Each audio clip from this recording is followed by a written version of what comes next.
On the 15th day of the second month after they had left the land of Egypt, the whole congregation of Israel set out from Elim and came to the desert of Sin, which is between Elim and Sinai. And there in the desert, the whole congregation of Israel grumbled against Moses and Aaron. "If only we had died by the Lord's hand in the land of Egypt," they said. "There we sat by pots of meat and ate our fill of bread, but you have brought us into this desert to starve this whole assembly to death." Then the Lord said to Moses, "Behold, I will rain down bread from heaven for you. Each day the people are to go out and gather enough for that day. In this way I will test whether or not they will follow my instructions.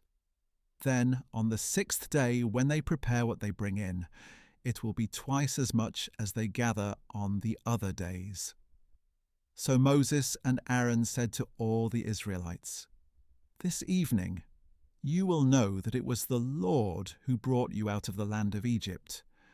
And in the morning you will see the Lord's glory, because he has heard your grumbling against him.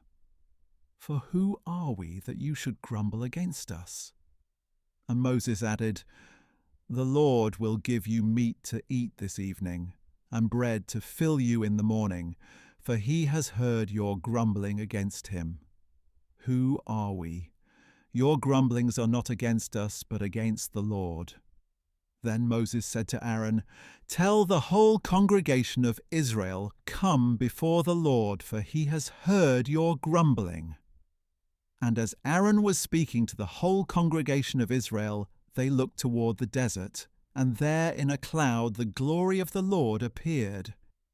Then the Lord said to Moses, "I have heard the grumbling of the Israelites. Tell them, at twilight you will eat meat, and in the morning you will be filled with bread. Then you will know that I am the Lord your God."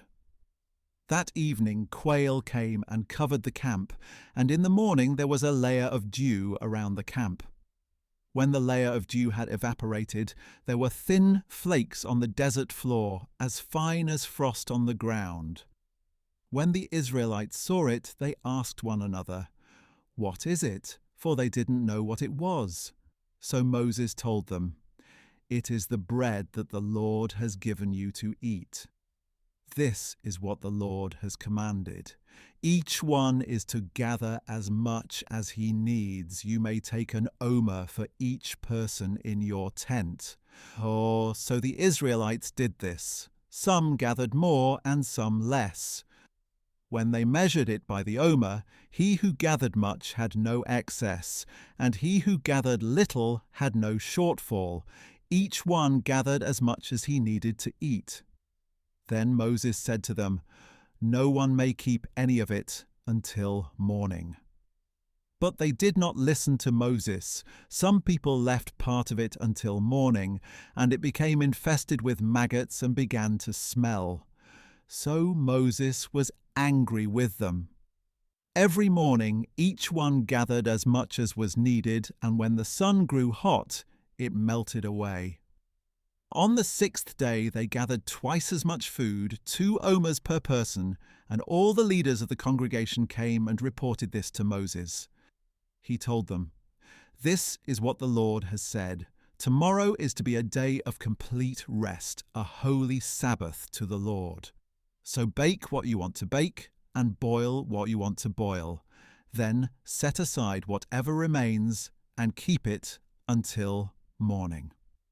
So they set it aside until morning, as Moses had commanded, and it did not smell or contain any maggots.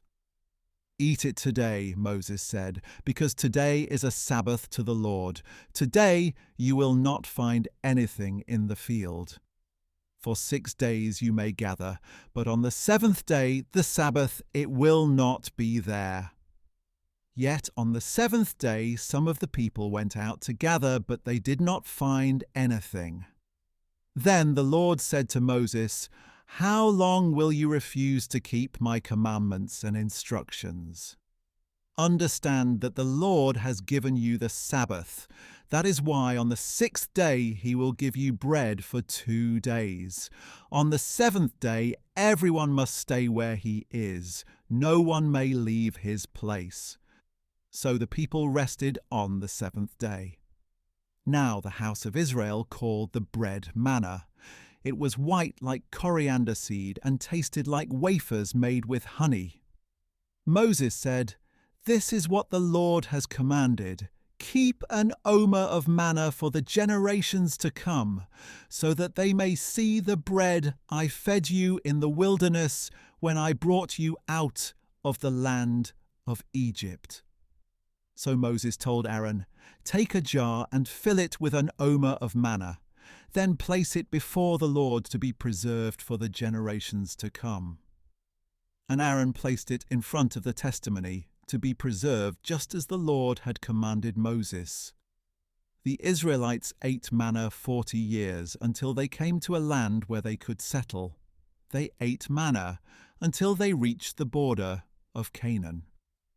Now an omer is 1/10 of an ephah.